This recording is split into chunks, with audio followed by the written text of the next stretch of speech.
Hey everyone, welcome back, and let's write some more Leetcode today. So today let's solve the problem, lexicographical numbers. The idea is that we're given a range 1 through n, which is defined by the only parameter that we're given, which is n. So the range always starts at 1. Let's consider the example where we have something like 136. The idea is that we want the numbers to be sorted not by like the integer values, like that would be 1, 2, 3, 4, 5 in increasing order, but we want them to be sorted by like the digits. The same way we would have some strings, let's say A, B, C, and then A, C, B. This string would go after this one because there's a tie in the first position, but when you compare the first differing characters, B is less than C. Therefore, this string is smaller, it's going to go first. If you had two strings that were of different lengths, like this entire string matches that one, the first differing character is this one is empty, this one has a C, so this one would be first. A, B would go, and then we'd get A, B, C. So the same idea is going to be applied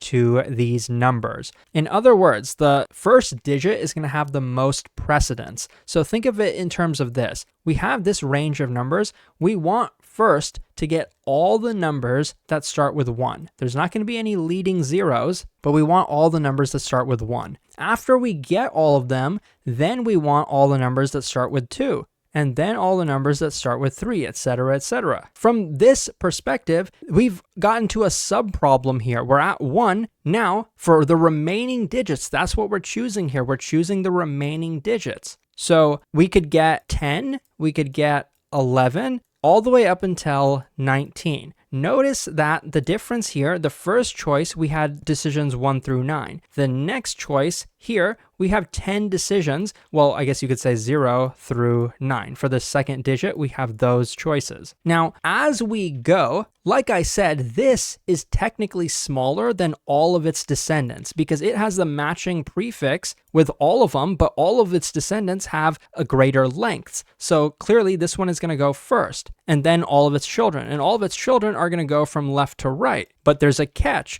What about the children of the children? What about 10? It has some children, doesn't it? We do the same thing. Add another digit, and by doing that, we're basically multiplying this by 10, we get 100. Then here, 101, all the way up until 109. So here, the subproblem becomes get all the numbers that start with 10. And we know for sure that this guy and all of its descendants are going to go before its neighbor over here. So we do this recursively. That's the whole idea behind this problem. Now, how do you know when to stop? Well, eventually, we're going to take this and multiply it by 10. Let's say we get to 1,000. Clearly, that's too big. We know we can stop because it exceeded the max number. We don't really have to go through those guys either. And same thing, like none of these are going to have children either. But then we're going to come back up to 11, and then we're going to eventually do 12, and eventually we're going to get to 13. And it's going to have some children, 130, all the way up until 139. Well, not quite. We're actually going to end up stopping at 136 because that's the max number. There's no point in going to 137 or greater. So that's another reason for us to stop, where we exactly reach the number itself. And so basically, this is a backtracking solution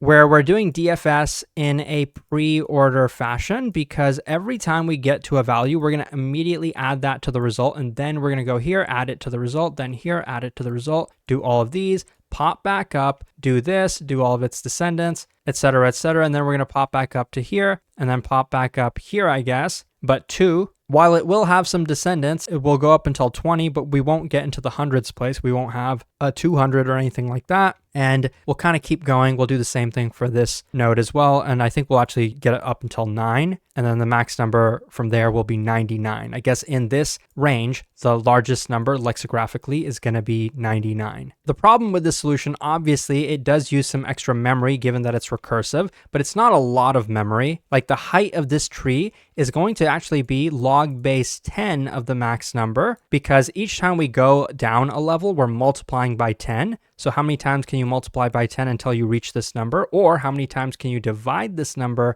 by 10 until you reach 1? Those are both equivalent. Those can both be determined by the log function. So that's the space complexity. Time complexity is linear. As you can see, each number is only going to be revisited a single time. So while we don't meet the constraints, I will show you the solution that does in just a minute, but first let's code up this one. So what I'm going to do is declare the results, and that's what we're going to return, all the numbers in the form of a list. And then I'm going to create our recursive function. I'll call it DFS, and we'll have a current value. And we know that the base case is going to be when the current number exceeds n. If it equals n, we're not going to return, because if it equals n, we do still want to append it to the result. So we'll do that here in pre-order fashion. And then we're going to go to the descendants of the current number. And that's not going to be a simple recursive call. That's actually going to involve a loop. We're going to say for I in range 10, because we want to go from 0 to 9, we're going to do this DFS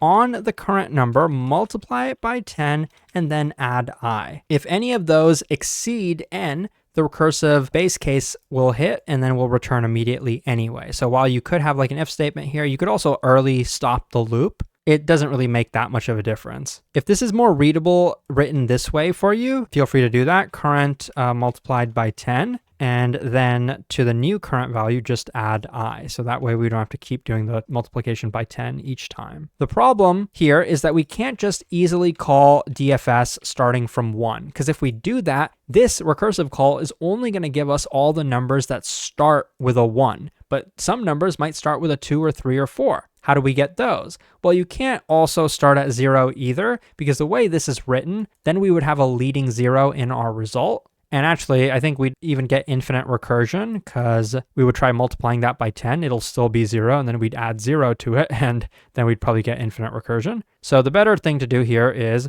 a loop. So for I in range, the starting value is going to be from 1 through 9. So we write 1 through 10 in Python. This is non-inclusive, and then we do DFS starting from I. There you go. I believe this is the entire code. Let's just run it. And it works, and it's pretty efficient in terms of time complexity. But the runtime suffers mainly because of the recursion, like the overhead introduced by all these recursive calls. And the space complexity definitely suffers as well. So how exactly can we optimize this? Well, the obvious way to take a recursive algorithm and make it iterative is to use a stack data structure. Well, yeah, that'll technically work, but it's not going to reduce the memory, because from 100 down here, we'd still have to remember to pop back up to 10. And then from 10, we'd still have to remember to pop back up to 1. But do we really need to remember that? Is there a pattern that you notice from all of these to pop back up to the previous level? And even if we were to have drawn it from here, what's the pattern? It looks like all we do is remove the last digit, because from 10, we added the digit 0 here, we added the digit 1 here, we added the digit there. To reverse that, we can just divide it by 10. Integer division so that we round down, but it's really that simple. So conceptually, now we know how we can get rid of the need for a stack, and we can optimize the space to constant space. But